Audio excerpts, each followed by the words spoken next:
তাফসীর রুহুল বয়ানের মধ্যে পাওয়া যায় আমাদের মাযহাবের ইমাম ইমামে আজম নোমান ইবনে সাবিত ইমামে আজম আবু হানিফা রহমতুল্লাহ আলাই নাম শুনছেন নি? আমাদের মাযহাবের নাম কি? কন্যা বলে বিএনপি, নইলে কোন আওয়ামী লীগ। এটা তো মনে আছে, বিএনপি আওয়ামী লীগ তো মনে আছে। আমাদের মাযহাবের নাম হানাফি। কি নাম? সবাই গান, এটা মনে রাখবেন তো। আমাদের মাযহাবের নাম হানাফি। চারটা বড় বড় মাযহাব হক, হানাফি, শাফি, মালিকি, হাম্বলি। বর্তমান বাজারে, বর্তমান বিশ্বে, বিশেষ করে আমাদের এই বাংলাদেশে নিজের ছেলেকে জাগার দলিল শিখায়, দাগ নম্বর দেখায় দেয় কোনটা কত নম্বরে জায়গা, আরএসবি, এসসিএফ সব শিখায়। নিজের রাজনৈতিক দলের জীবনী পড়ায়, নিজের রাজনৈতিক দলের নেতার নাম শিখায়। কিন্তু দুঃখ লাগে বাজান, মাযহাবের ইমামের পরিচয় তার কাছে দেয় না। মাযহাব কি এবং কেন এটা শিখাইতে চায় না। তরিকতের চর্চা কি এবং কেন এটা শিখাইতে চায় না। বাবায় যায় পীর সাহেবের বাড়িতে, ফোলারে কোনো দিন নেয় না। যার জন্য বাবায় মরে গেলে ফোলায় উল্টা পাল্টা কথা কয়। কথা বলেন ঠিক কিনা? আল্লাহ পাক রব্বুল ইজ্জত কোরআনুল কারীমে বলেন, ইন্নামা ইয়াখশাল্লাহা মিন ইবাদিহিল উলামা। নিশ্চয়ই যারা আল্লাহর বান্দাদের মধ্যে আল্লাহকে বেশি ভয় করে, আমার আল্লাহ বলেন এরা হলো আলেম সম্প্রদায়। সুবহানাল্লাহ বলেন। আলেমরা আল্লাহকে বেশি ভয় করে। কথাকার? এখন আলেমের মধ্যে পার্থক্য আছে বাজান। দুনিয়ার লোভী আলেম আর পরকাল লোভী আলেম। আমাদের বর্তমানে আমরা যারা হয়েছি, দুনিয়া লোভটাই আমাদের কাছে প্রাধান্য বেশি পায়।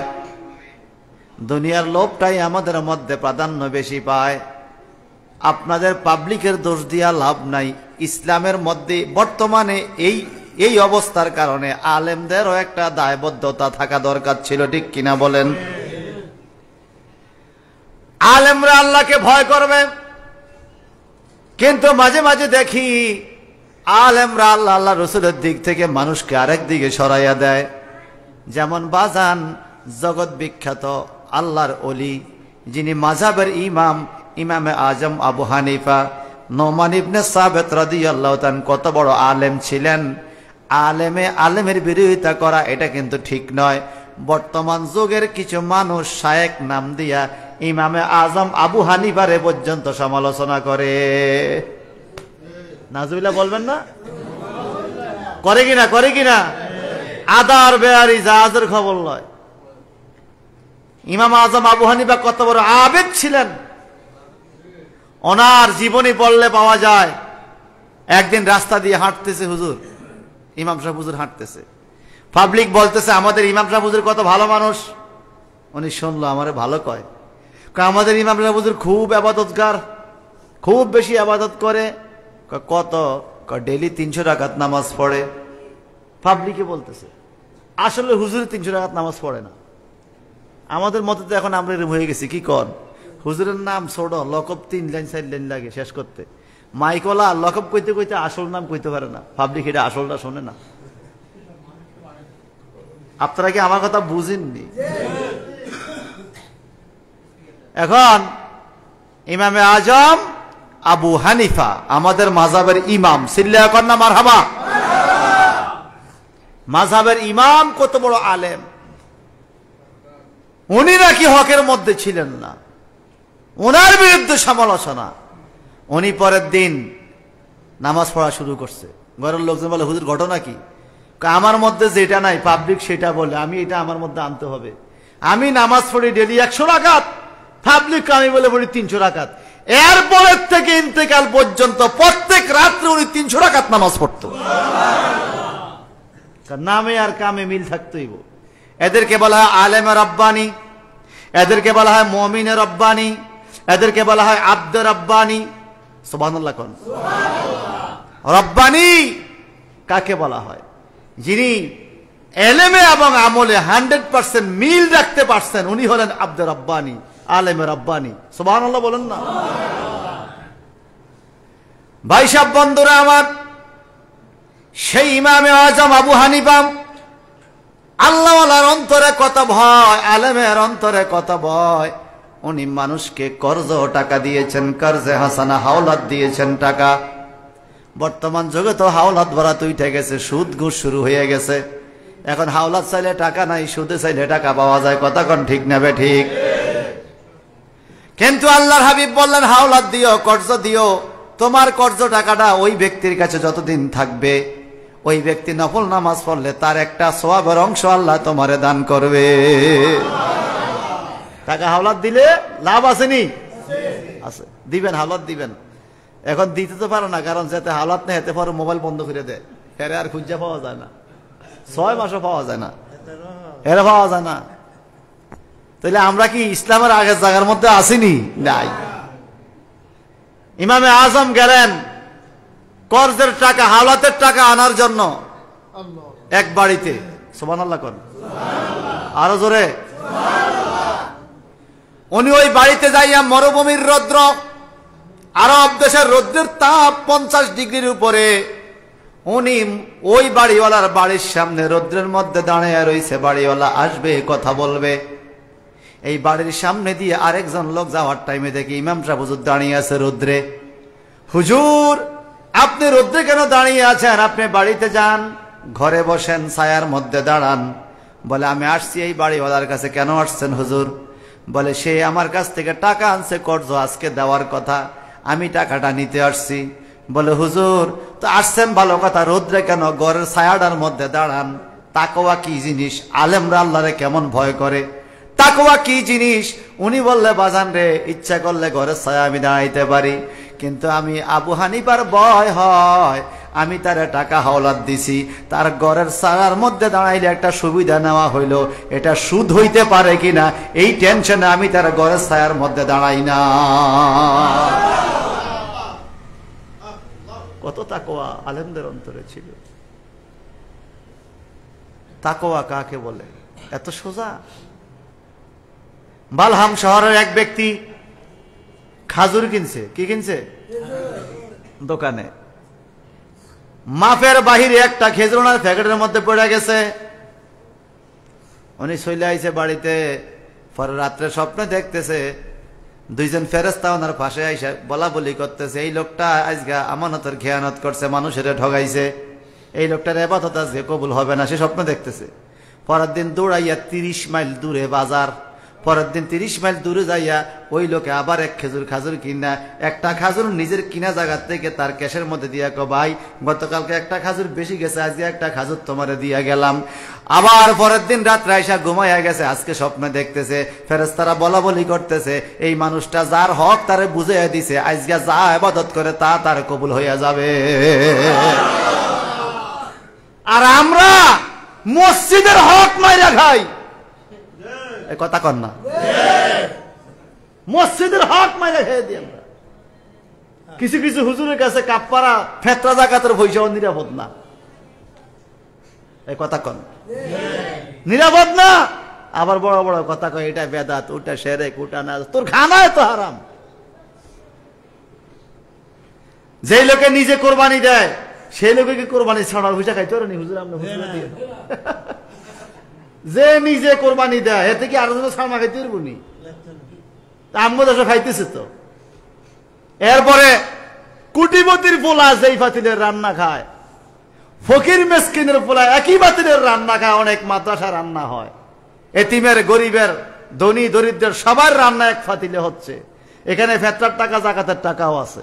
আপনি যে ফেতরা জাকাতের টাকা কুটিপতির পোলারে খাওয়াইলেন, এই জবাব কিয়ামতে কি দিবেন? আপনি এসি করা রুমে থাকতেছেন, এই জবাব কিয়ামতে কি দিবেন? আপনি এতিমের হক খাচ্ছেন। কথা বলেন ঠিক কিনা? বর্তমানে মাদ্রাসা দেওয়ার কারণে গ্রামের গরিব অসহায় মানুষগুলো অবহেলিত।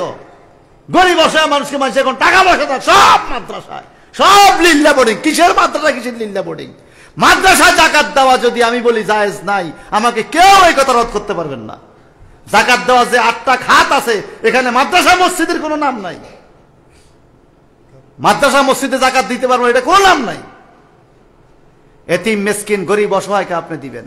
কিন্তু আজ মাদ্রাসার নামে দিয়া দিয়া গ্রাম অঞ্চলে মানুষ ফাটায় সব কালেকশন করে লয়ে যায়, গ্রামের গরিব মানুষগুলো আজ বঞ্চিত হয়ে যাচ্ছে। কথা বাস্তব কিনা বলেন? আপনাদের এই গ্রামে কি গরিব অসহায় মানুষ নাই? মাদ্রাসা সব লয়ে যায়। যে হুজুরে আইছে, হুজুরে পাঞ্জাবি কি ঢকের, হুন্ডে আইয়ে ভিক্ষা করে, আছে কিনা কন? আসেনি? এরপর দুঃখটা বুঝাইতাম, যদি তুই আজকে হেন পড়াইয়া কইতি আমার নবীরে দাঁড়াইয়া সালাম দিও, হ্যাঁ, যদি আজকে তুই এটা পড়াইয়া কইতি তোমরা মিলাদ মাহফিল কইর, তো মন্ডার বুঝাইতাম, যা খাইছস খাইছস, নবীর পক্ষে কইছস, খাইলি তো খাইলি, নবীর বিরুদ্ধে কইলি। কথা বলেন ঠিক কিনা? আল্লাহ তুমি আমাদেরকে হেফাজত করো। তাহলে আল্লাহ পাক যে বলেছেন ইন্নামা ইয়াখশাল্লাহা মিন ইবাদিহিল উলামা, আলেমদের মধ্যে থেকে, আলেমরাই আল্লাহর বান্দাদের মধ্য থেকে আল্লাহকে বেশি ভয় করে। এখন যারা আলেম হইয়াও আল্লাহকে ভয় করে না, বুঝা গেল এলেমের স্বাদ সে পায় নাই।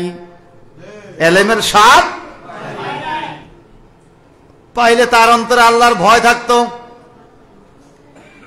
আল্লাহ পাক রব্বুল ইজ্জত কোরআনুল কারীমে নিজের বাণী দিয়ে ঘোষণা করেছেন, হাল ইয়াস্তাউইল্লাযীনা ইয়ালামুনা ওয়াল্লাযীনা লা ইয়ালামুন। তোমরা কি মনে করো, যে জানে আর যে জানে না এরা কি সমান নাকি? কয় না, না, জানে না ওয়ালা একরকম, জানা নেই ওয়ালা একরকম। যে জানে না সে কখনো অজানা ব্যক্তির সমান হয় না, যে জানে না সে কখনো জানা ব্যক্তির সমান হইতে পারে না। বলে জানে কে? বলে আলেমরা জানে। আলেমদের সুবিধা কি, উপকার কি, কেমনে জানে? কঠিন কিয়ামতের ময়দানে মানুষগুলো যখন জান্নাতের দিকে যাবে, আল্লাহর হাবিব বলেছেন আমলের কারণে মানুষগুলো জান্নাতে ঢুকে যাবে। আর এলেমদারি আলেমরা জান্নাতের কাছে গেলে আল্লাহ পাক বলবে, কফ বাবল জান্নাত, তুমি জান্নাতের দরজা দাঁড়িয়ে থাকো। আলেমরা দাঁড়িয়ে থাকবে জান্নাতের দুয়ারে, মুসল্লিরা ঢুকে যাইবে মসজিদের ভিতরে, বেহেশতের ভিতরে। তখন আলেমদের মনের মধ্যে একটা কথা আসবে, আল্লাহ আমার মুসল্লি আমার আগে জান্নাতে চলে গেছে, তুমি আমারে জান্নাতের দরজা দাঁড় করে রাখছো, কারণটা কি? আল্লাহ কারণটা কি? আমার মুসল্লি চলে গেছে জান্নাতে, তুমি আমার আটকায় দিলা কেন? আল্লাহ পাক তখন বলবে, হে আলেম, তুমি যদি আগে জান্নাতে চলে যাও, আমার এই রাজ্যকে কে পার করবে? কি রাজ্য? বলে তোমার কথা শুনে শুনে যারা নামাজ পড়েছে, তোমার কথা শুনে শুনে যারা ইবাদত করেছে, ইবাদত করতে যায় ভুলের কারণে যেই মানুষগুলো এখনো হাসরের ময়দানে রইয়া গেছে, জান্নাতের সার্টিফিকেট পায় নাই, তুমি আলেম হিসাবে তুমি যদি আগে চলে যাও, ওদেরকে কে তরাবে? তুমি জান্নাতের দরজা থেকে নজর দাও, তোমার প্রিয় মুসল্লিদেরকে তুমি দেখে দেখে আগে জান্নাতে ঢুকাও, তারপরে তুমি জান্নাতে যাইবা। আলেমদের এত মর্যাদা কিয়ামতের ময়দানে হবে। সুবহানাল্লাহ কোন, আরো জোরে কোন। আর আজকে এই মাহফিলে এতগুলো আলেম, বিজ্ঞ বিজ্ঞ উলামায়ে কেরাম, আমার দেশের ছেলেরা এখানে খেলে, খেলাধুলা করে। জীবনে একবারও যদি আর এই গ্রামে দাওয়াত না দেন, আজ যা কথা এটা কমুয়ে, খেললি কি লেগা, মাহফিল লেগা খেলতে গেলি কি লেগা? এই কথা কোন ঠিক কি রাখন? নাকি আমার ইমামতি যাওয়ার বয়স? আমি কি এই মসজিদের ইমাম নি? কোনো গেলি কি জাগা? আমি কি এই মসজিদের ইমাম? ভাই সাহেব বন্ধুরা আমার, নবী পাক মুহাম্মদ রাসূলুল্লাহ সাল্লাল্লাহু আলাইহি ওয়াসাল্লাম নিজের জবান মোবারক দিয়ে ঘোষণা করেছেন, আল্লাহর হাবিবের জবান মোবারকের বাণী, মান সালাকা তারিকা ইয়াতলুবু ফিহি ইলমা সালাকাল্লাহু বিহি তারিকা মিন তুরুকিল জান্নাহ। যেই ব্যক্তি পৃথিবীতে ইলম শিক্ষার রাস্তা খুলে দিবে, ইলম শিক্ষার ব্যবস্থা করে দিবে, যেমন আজকের মাহফিলটা ইলমের চর্চা হচ্ছে, ঠিক কিনা কোন? এলেমের কথা হচ্ছে না, কোরআন হাদিসের কথা হচ্ছে। এটা একটা ক্লাস, এটা গুরুত্বপূর্ণ ক্লাস। রাজাপুরা ফাজিল ডিগ্রি মাদ্রাসায় ছাত্র কখনো বাবা আর ছেলে এক টেবিলে বৈশা পড়ে না, দাদায় নাতি এক টেবিলে বৈশা পড়ে না, ওস্তাদ ছাত্র এক টেবিলে বৈশা পড়ে না। কিন্তু কোরআন হাদিসের মাহফিলগুলোতে ওস্তাদ ছাত্র, দাদা নাতি, মা বাবা, ভাই বোন, ছেলে মেয়ে সবাই মিলে এক জায়গায় বসা এটা আরো ইজ্জতের মনে করে, এটা বড় গুরুত্বপূর্ণ ক্লাস। স্কুলে মাদ্রাসা বাপ ছেলে এক টেবিলে বলে কেবো মান সম্মান গেছে রে, ফুলার লগে বাপে পরীক্ষা দিব, কথা ঠিক কিনা? এক সময় দিত তো, আগে বলে দিত এক সময়, ফুলার বাপে এক ক্লাস ফেল করতে করতে ফুলার লগে হয়ে গেছে। এটা এক সময় নাকি ছিল, এখন আর এই সুযোগ, রেজিস্ট্রেশন একটা মেয়াদ থাকে, 3-4 বছর পরে আর চলে না। কিন্তু আজকে এখন যে ক্লাস, যে মাহফিল ক্লাসটা, এখানে বাপ ছেলে দাদা নাতি একত্রে বইলে কি ইজ্জত বাড়ে না কমে? এটা বড় ক্লাস নয়? আল্লাহর হাবিব বলেন যে মানুষগুলো আজকের এই ক্লাসের ব্যবস্থা করে দিলেন, আজকের এই মিলাদ মাহফিলের আয়োজন করে দিলেন, তাদের জন্য জান্নাতের দিকের দরজা আল্লাহ খুলে দিবে।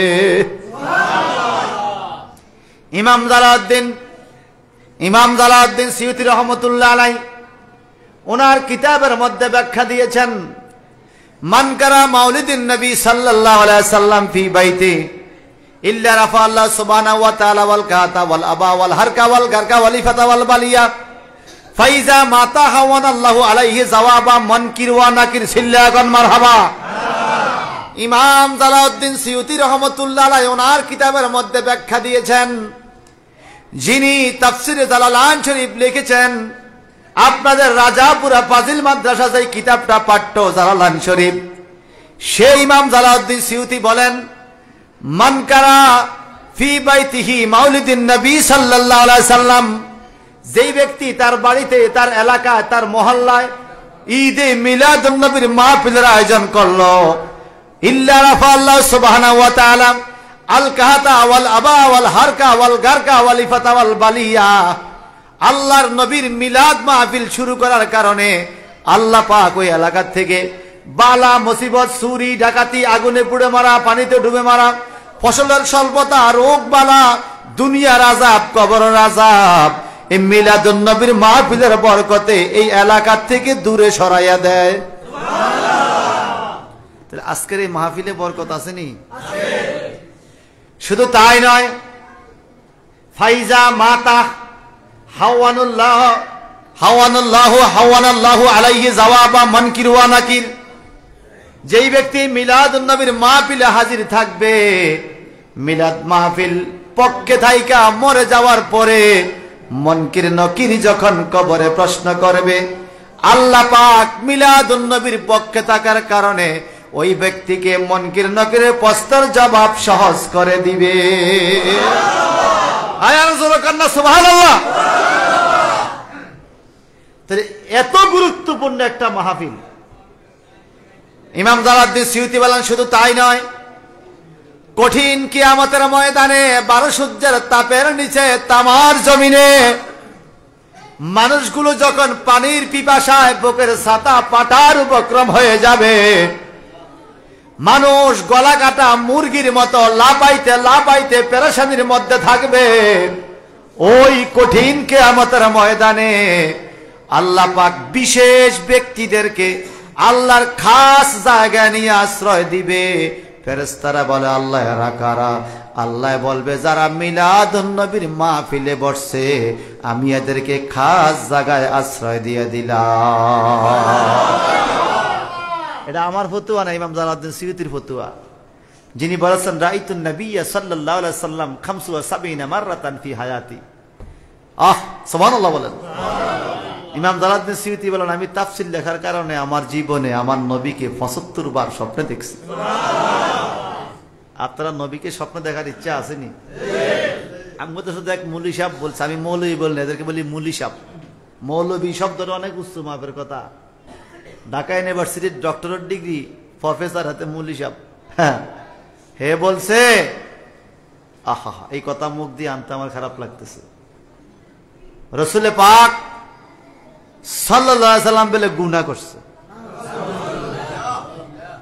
চিন্তা করা যায়? নবীকে যে গুনাহগার বলে,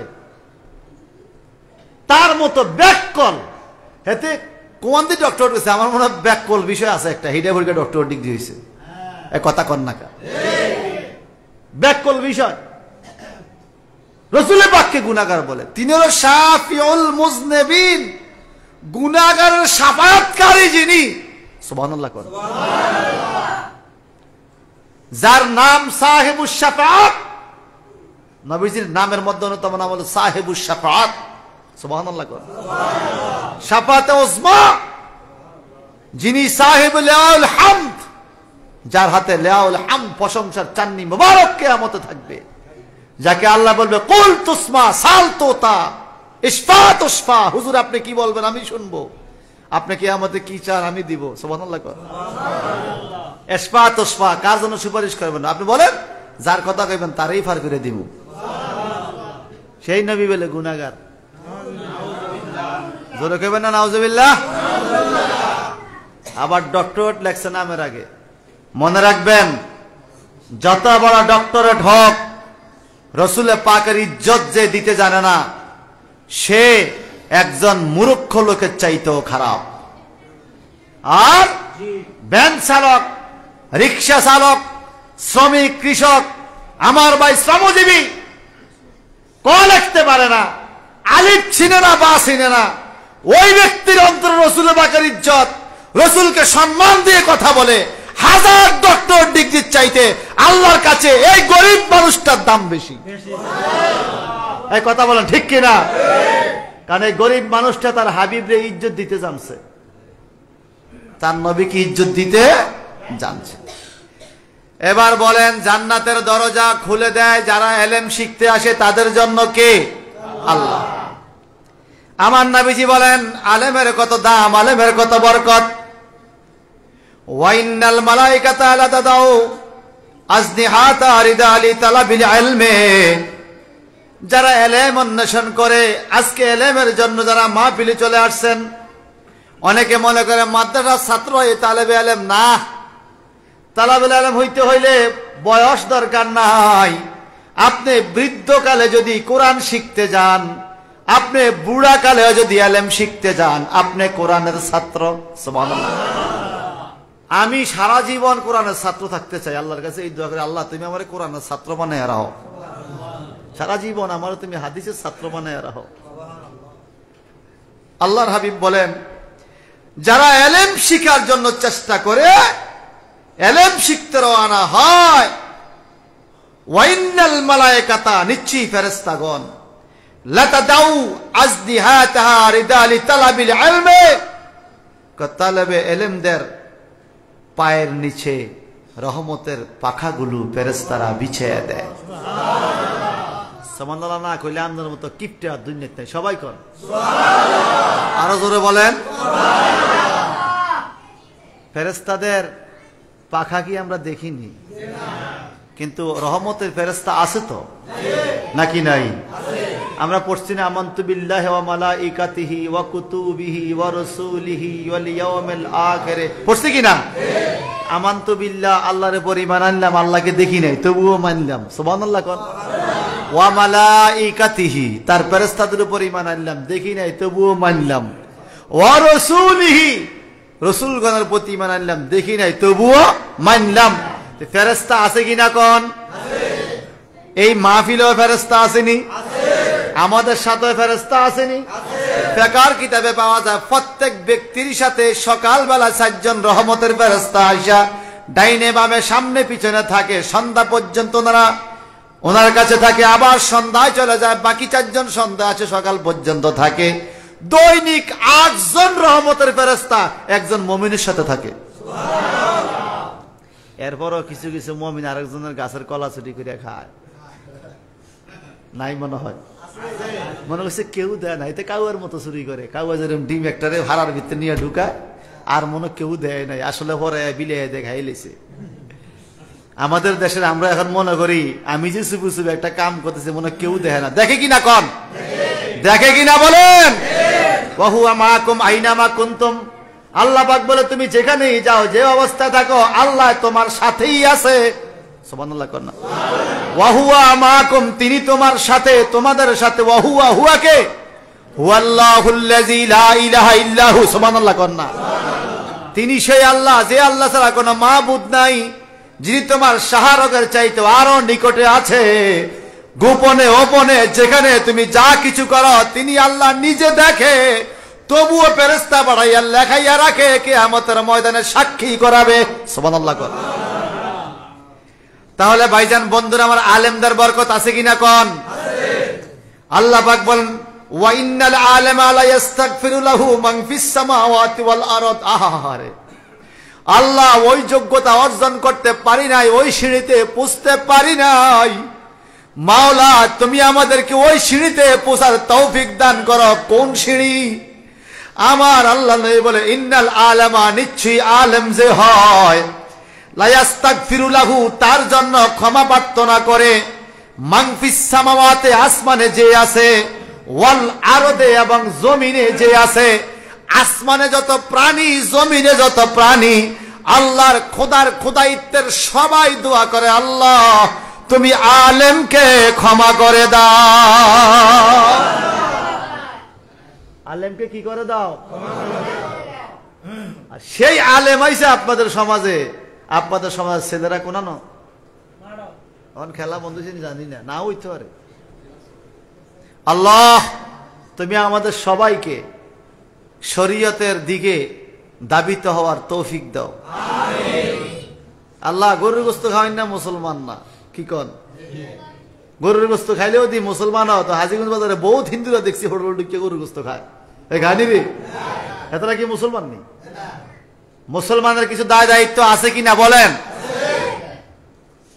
মুসলমান কোনদিন মিথ্যা কথা বলতে পারে না, মুসলমান কোনদিন পরের হক নষ্ট করতে পারে না, মুসলমান কোনদিন নামাজ তরক করতে পারে না, মুসলমান তার বিবিকে বেপরদা চালাইতে পারে না, মুসলমান কখনো ওই জবান দিয়ে আরেকজন রে গালি দিতে পারে না, মুসলমান হাত দ্বারা আরেকজন মুসলমানকে আঘাত করতে পারে না। আমার নবীজি বলেন ওই ব্যক্তি মুসলমান হতে পারে না, মুমিন হতে পারে না, যেই ব্যক্তির হাত থেকে আর জবান থেকে আরেকজন মুসলমান নিরাপদ নয়, সে কোনোদিন মুমিন হতে পারে না। আরেকজন মানুষে গালাগালি করে মসজিদে এসে নামাজ পড়লে খুব বড় মুসল্লি হইয়া যাবেন, না না না, এমন নয়। কথা বলেন ঠিক কিনা? এমন নয় ভাই সাহেব, বন্ধুরা আমার। তাহলে আলেমদের জন্য আসমানে জমিনে সবাই দোয়া করে কিনা বলেন?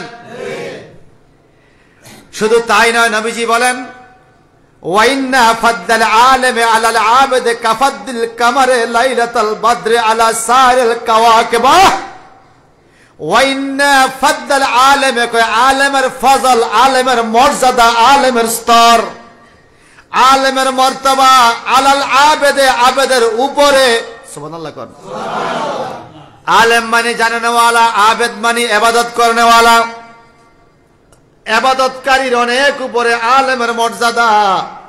বলে কেমন? আমার নবী কাফাদ্দিল কামারে, যেমন চন্দ্রের মর্যাদা, লাইলাতা রাত্রে, বদরে আলা সায়রে, যেমন পূর্ণিমার চন্দ্রের মর্যাদা তারকার মাঝে, পুরা আকাশে পূর্ণিমার চাঁদ যেরকম তারকার মাঝে মর্যাদাওয়ালা বড় পরিষ্কার দেখা যায়। আল্লাহ নবী বলেন কোটি কোটি কোটি কোটি ইবাদতকারীর মধ্যে একজন আলেমের মর্যাদা পূর্ণিমার চন্দ্রের মতো। আরো জোরে বলবেন না সুবহানাল্লাহ? তাহলে আলেম হওয়ার দরকার আছে কিনা? আর যে মর্যাদাওয়ালাকে মর্যাদা দিতে জানে না, তার কোয়ালার হেদায়ত নাই। আল্লাহর হাবিব বলেন আসো আরো শোনো কি, ওয়াইন্নাল উলামা ওয়ারাসাতুল আম্বিয়া। সুবহানাল্লাহ কোন? নবীদের ওয়ারিস হলো আলেম সম্প্রদায়। কেন, কেমনে? আমার নবী বলেন ওয়াইন্নাল আনবিয়া লাম ইউওয়ারিসু দিনারা ওয়ালা দিরহামা। কয় নবীরা এই পৃথিবীতে কোন দিরহাম, দিনার, টাকা পয়সা, জায়গা জমি, সম্পত্তি রেখে যায় নাই। যে নবীদের সম্পত্তি তার ছেলেমেয়েরা পাবে এমন নয়। আল্লাহর নবীরা এই পৃথিবীতে এলেম রেখে গেছে, কোরআন হাদিসের এলেম রেখে গেছে। কোরআন হাদিসের এলেম হলো সবচাইতে বড় সম্পদ। এই সম্পদের মালিক হবে আলেমরা ওয়ারিস সূত্রে। একটু চিল্লা কি বলা যাবে আলহামদুলিল্লাহ? এখন মনে মনে বলবেন তো এলেম পাই আপনি কিচ্ছেন, আপনি তো সিএনজি দিয়ে আইছেন, ও হুজুরে সিএনজি দিয়ে আইছে, আমিও দেশে যাগো এলেম কালাম নাই, হ্যাঁ বিদেশ টিদেশ যায় বড় বড় বাড়ি গাড়িতে করে ফেলাইছে, আপনি এলেম দিয়ে কিসের ধনী হইলেন? এটা আপনি বলতে পারেন, বলাটা স্বাভাবিক, অস্বাভাবিক নয়। বর্তমানে শিক্ষিত লোকদের টাকা পয়সা কম, এক সময় ছিল শিক্ষিত লোকদের টাকা পয়সা বেশি ছিল, এখন শিক্ষিত লোকদের টাকা পয়সা সৎ, যারা সৎ শিক্ষিতের মধ্যে আবার আছে না কিছু কলমের এক গুতা লক্ষ লক্ষ টাকা মাইরা যায়, কি কন? এক বেটা ফেবে চুরি করছে রে, ফিডা দিছে তারা গাছের লগে বান্ধা, বেটা গরিব মানুষ 20 টাকা তোমার ফেবে চুরি করে ফিডাস যেতে ফিডে, এতে ঢাকা ইউনিভার্সিটির বড় এক পদের লোক, হেতার বাড়িতে বাড়ি গাড়ি এই সেই, পাবলিকে কয় খেতে বেতন পায় 35,000, বাড়ি গাড়ি করছে, বিশাল অঙ্কের টাকার মালিক হয়ে গেছে। ওই বেটা 20 টিয়ার ফেবের লাগিয়ে হাতে ফিডাইছে, হেতে যে লাখ লাখ টিয়া চুরি করছে হেতারে কে ফিডাইবে? আর যে ফিডাইবে হে তো গেছে গা। এই কথা কন না, ঠিক কিনা? আমাদের দেশে ভদ্র শুরুতে টাইওয়ালা চোর আছে, কথা কয় না?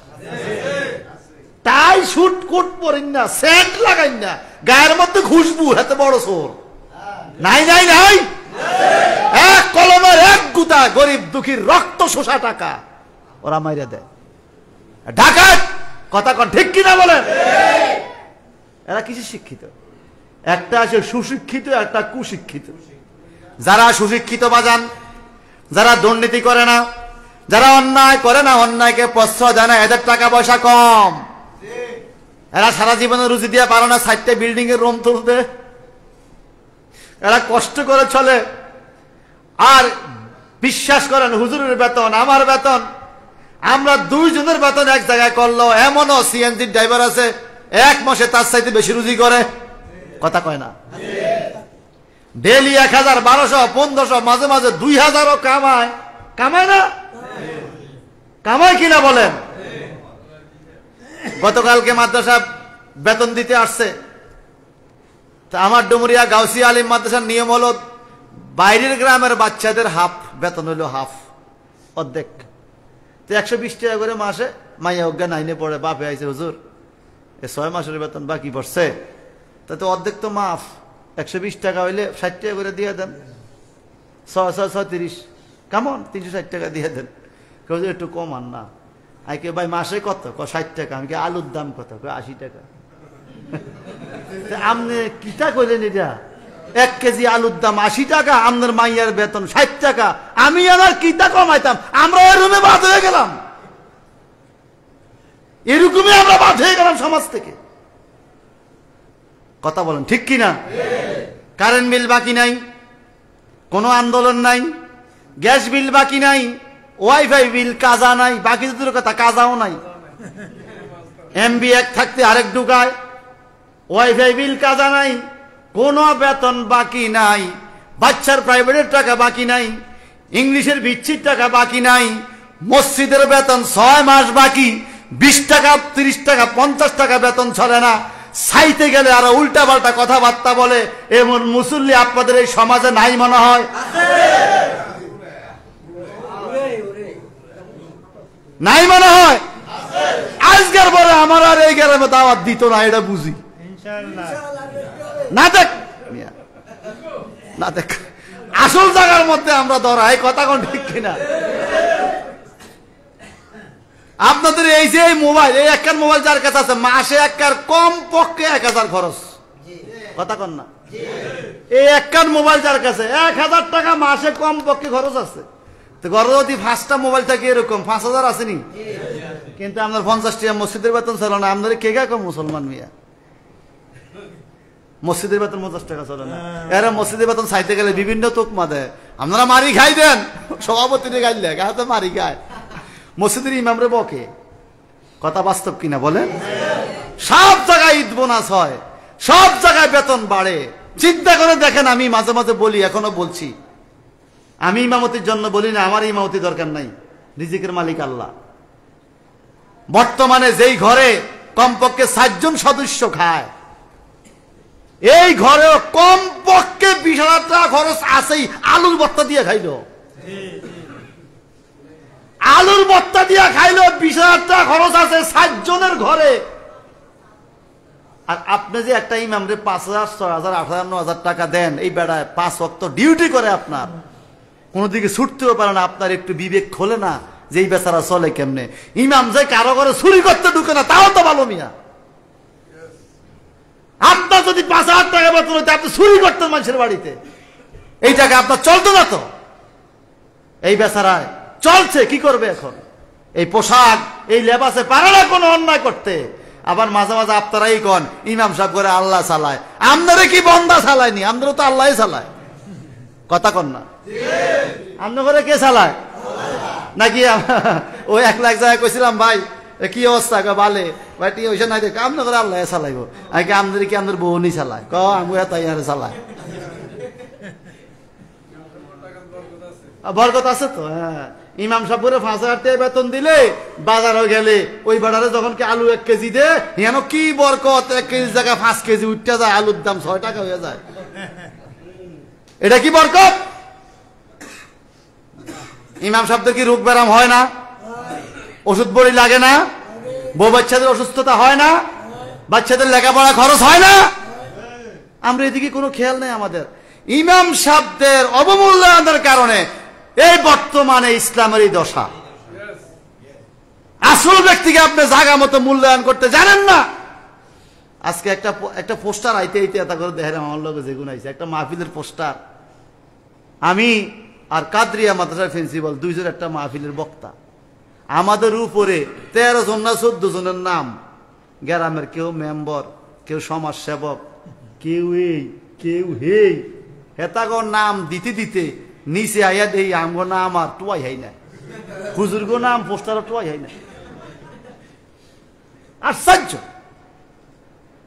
কি আশ্চর্য কথাবার্তা। আল্লাহর হাবিব বলেন, ইন্না ফাদলাল আলেমে আলা আবেদে কাফাদ্দিল কামারে লাইলাতুল বদরে আলা সাইল কাওয়াকিব।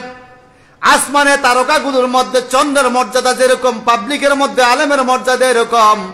সেই আলেমের পোস্টারের সবার নিচে, আর যেই লোকে সমাজে সিগারেট টান্না কথা কয়, হেতার নাম উপরে কয় কেমনে, কয়েতে মাহফিলে 5,000 টাকা দিব।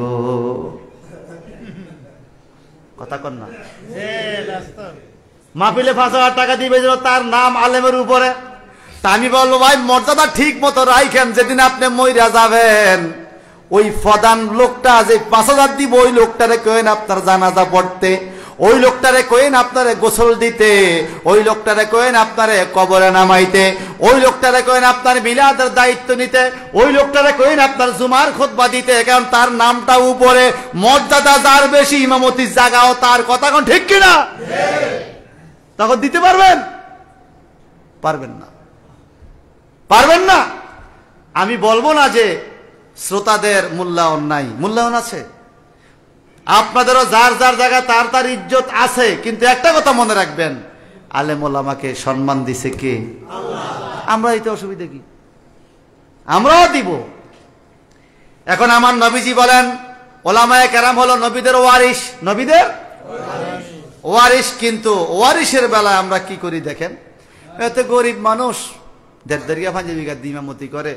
আর একটা কথা শুনলেন, আমি দেখি নাই জীবনে কোন ইমাম সাহেব সমাজের কোন মুসল্লিরে দমক দিতে, থাতি দেয় না, বুঝায়, বাই কয়, দাদা কয়, কাকু কয়, চাচা কয়, হাজি সাহেব হজ করো না, হাজি সাহেব আছেন দিবালা, এতে কি খুশি হাজি সাহেব কইলে, ইমাম সাহেব আর হাজি সাহেব কইছে। কথা কোন ঠিক কিনা?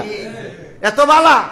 আর সমাজের 80% মুসল্লি ইমামরে ধমকায়, 80% মুসল্লি ইমামরে ধমকায়, হুজুর এ ফাঁকা এটাতে তো ময়লা কা, ও হুজুর মসজিদে একটা মুসা না এন্দি বালু। কথা কন না? ইমামের দায়িত্ব মসজিদ মুসা, ইমামের দায়িত্ব পাখা মুসা। আশ্চর্য কথাবার্তা।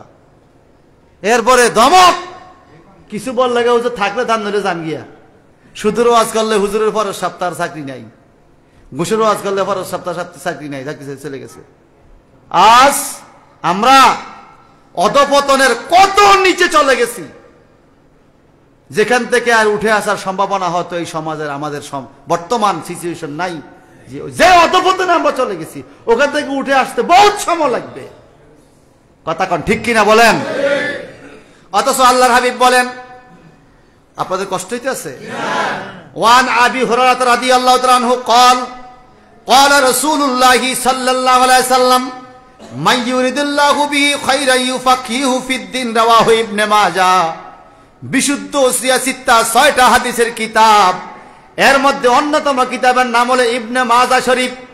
ওই কিতাবে জলিল কদর সাহাবী রবিকুল শিরোমণি হযরত আবু হুরায়রা রাদিয়াল্লাহু তাআলা আনহু থেকে হাদিস শরীফ বর্ণিত। তিনি বলেন ক্বালা রাসূলুল্লাহি সাল্লাল্লাহু আলাইহি সাল্লাম, আমার নবীজি ঘোষণা দিয়েছেন, মাইয়ুরিদুল্লাহু বিহি খাইরা, আল্লাহ পাক যারে দুনিয়া এবং আখিরাতে কল্যাণ দিতে চায়, আল্লাহ পাক যাকে দুনিয়া এবং আখিরাতে ধনী বানাইতে চায়, ইউফাক্কিহু ফিদ্দিন, ওই মানুষটার ধর্মের ফকি বানায়, ধর্মের এলেম শিক্ষা দেয়। সুবহানাল্লাহ। আল্লাহ যারা ধনী বানাইতেছে তারা শিল্পপতি বানায় না। আল্লাহ যারা ধনী বানাইতেছে তারা আল্লাহ বাদশাহ বানায় না। আল্লাহ যারা ধনী বানাইতেছে আল্লাহ তারা আলেম বানায়। আলেমের পোশাক হালকা হতে পারে, আল্লাহ কয় সে ধনী, নবী কয় সে ধনী। সুবহানাল্লাহ। ধনী বানাইছে কে? আল্লাহ। আরো জোরে কর না কে? আল্লাহ। ওয়ান আনাস ইবনে মালিক রাদিয়াল্লাহু তাআলা قال قال رسول الله صلى الله عليه وسلم ان مثل العلماء في الارض كمثل النجوم يهدى بها في ظلمات البر والبحر فاذا انتمست النجوم اوشك ان تدل الهدى رواه احمد। হযরত আনাস ইবনে মালিক রাদিয়াল্লাহু তাআলা আরেকজন আলেম ছিলেন। সুবহানাল্লাহ বলেন। হযরত আনাস ইবনে মালিক হুজুর চলে আইছে, নারে তাকবীর, নারায়ে রিসালাত, ইয়া রাসূলুল্লাহ, আহলে সুন্নাত ওয়াল জামাত জিন্দাবাদ জিন্দাবাদ। প্রধান অতিথির আগমন, শুভেচ্ছা পড়ে যারে ভাই,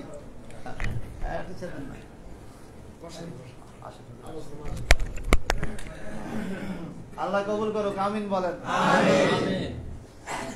প্রিন্সিপাল হুজুর আসছে, সকলে কর না মারহাবা। মারহাবা। জি আল্লাহ রাখছে ভালো। খুব জুড়তে আছে, দোয়া করে কে জুড়তে আপনি এনে মানুষ আমি না বলি হুজুর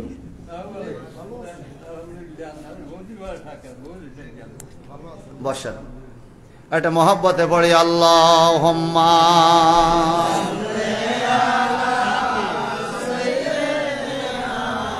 মাওলানা মুহাম্মাদ ওয়া আলা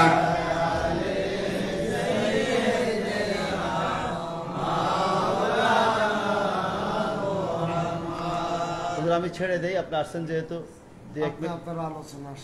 অল্প শেষ 2-1 মিনিটের মধ্যে। আজকে পোস্টারটা দিয়ে খুব ভালো লাগছে। পুরা পোস্টারের সবাই আমি ছাড়া আর সবাই আলেম, বিজ্ঞ বিজ্ঞ আলেম, কিন্তু শ্রোতা দেখে মনটা খুব খারাপ হয়ে গেছে। এরা উপযুক্ত কিন্তু সংখ্যায় কম, সংখ্যায় কম।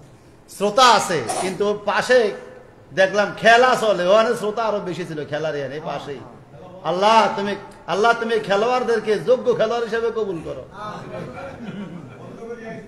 হ্যাঁ, আজকে যেগুলো খেলছে এগুলো আমার 1 সপ্তাহ লাগাই গাইল লিখবো, আমার কবি 1 সপ্তাহ তারা গাইল লিখ, ঘন্টা নিয়মে গাইল লেখ, অসুবিধা নেই। হ্যাঁ না, মাহফিল চলে এরা খেলে, চিন্তা করা যায়। আল্লাহ তুমি আমাদের সমাজবাসীকে হেদায়েত নসিব করো। তো বলেন আলেমদের মর্যাদা দিছে কে? আল্লাহ। আল্লাহ মর্যাদা দিছে। আমনে হিংসা, আমি হিংসা করে লাভ আছে? আনাস ইবনে মালিক রাদিয়াল্লাহু তাআলা উনি ছিলেন আমাদের মাযহাবের ইমাম, ইমামে আজম আবু হানিফার উস্তাদ। উনি ছিলেন আমাদের নবীজির খাদেম। সুবহানাল্লাহ। একটানা 10 বছর নবীজির খেদমত করছে। ওনার জীবনী পড়লে পাওয়া যায় 10 বছর পরে উনি চলে যাবে বাড়িতে, ওনার মা আসছে ছেলেকে বাড়িতে নিবে, তাকে দেখে শুকিয়ে গেছে, একদম হাড্ডি সার হয়ে গেছে। মাকে হুজুর ইয়া রাসূলুল্লাহ আপনার দরবারে দিলাম ভালো মন্দ খাইবো, একা শুকিয়ে কাষ্ট হয়ে গেছে, বিয়ে করাইতে পারতাম না, হুজুর একটু দোয়া করে দেন। আমার নবীকে যাও, দোয়া করে দিলাম, তারে বিয়ে করাইতে পারবা। যাও, আল্লাহর হুকুম, নবীজির দোয়ায় পাশের গ্রামের এক মেয়ের সাথে আনাস ইবনে মালিককে বিয়ে করাইল। মোড়ে বাদ হয়ে গেছে, এরকম কাষ্ট হয়ে গেছে শুকাইয়া। আল্লাহ পাকের নবীর দোয়ায় এমন দয়া হলো আল্লাহর, ওই আনাস ইবনে মালিকের ঘরে আল্লাহ পাক 100 জন সন্তান দিস। কতজন? মোটে বাদ হয়ে গেছে। এই লোকের ঘরে 100 জন সন্তান দিছে আল্লাহ নবীর দোয়ায়। কার দোয়ায়? নবীজির দোয়ায়। দোয়া নিবেন। সে আনাস ইবনে মালিক রাদিয়াল্লাহু তাআলা আনহু বলেন, ইন্না মাসালা, নবীজি বলছেন, ইন্না মাসালাল উলামায়ে ফিল আরব, এই জমিনের মধ্যে আলেমদের মেসাল উদাহরণ হইল কা মাসালিন নুজুমে, সুবহানাল্লাহ কর, যেমন নক্ষত্র রাজির ন্যায়। কেন? ইহুদা বিহা ফি জুলুমাতিল বাররে ওয়াল বাহরে, অন্ধকার রাত্রে অথবা সাগরে যখন মানুষ থিত হারাইয়া ফেলে, কুল কিনার পায় না, কোন দিকে নিবে জাহাজ, দেশের কোনো ঠিক নাই, আকাশের তারকার দিকে তাকাইলে বোঝা যায় এটা কোন দিকে তারকা, আমাদের দেশটা কোন দিকে হতে পারে। আল্লাহর নবী বললেন এই পৃথিবীর আলেমরা হলো আকাশের তারকার মতো, আলেমদেরকে ফলো করলে দিশাহারা মানুষ পথের দিশা পাবে। সেজন্য বললাম আজকে আলেম ওলামা এখানে আসছে, আপনারা ফলো করেছেন, যারা আপনারা ধন্য, আর যারা ফলো করতে পারে না, যারা সঠিক জিনিস